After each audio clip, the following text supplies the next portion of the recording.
This is some of what he had to say. The U.S. and its allies will do anything they can to prevent authentic democracy in the Arab world.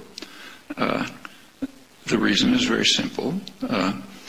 Across the region, an overwhelming majority of the population regards the United States as the main threat to their interests.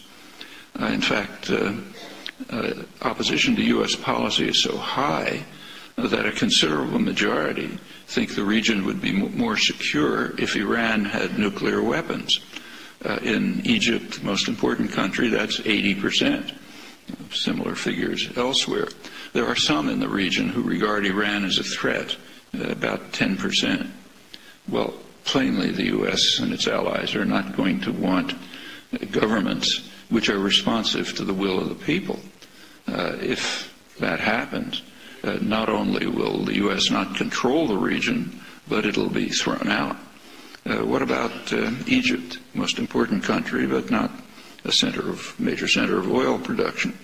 Well, in Egypt and Tunisia and other countries of that category, there is a game plan which is employed routinely, so commonly it takes virtual genius not to perceive it.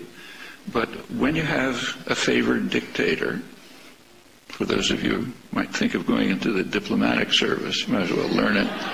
When there's a favored dictator and he's getting into trouble, support him as long as possible, full support as long as possible.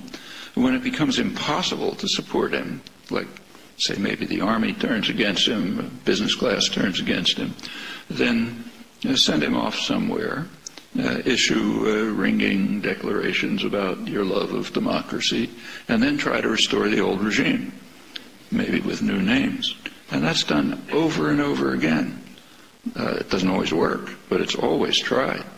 Somoza, Nicaragua, Shah in Iran, Marcos in the Philippines, Duvalier in Haiti, Chun in South Korea, Mobutu in the Congo, Ceausescu was one of Western favorites in Romania, Suharto in Indonesia. It's completely routine, and that's exactly what's going on in Egypt.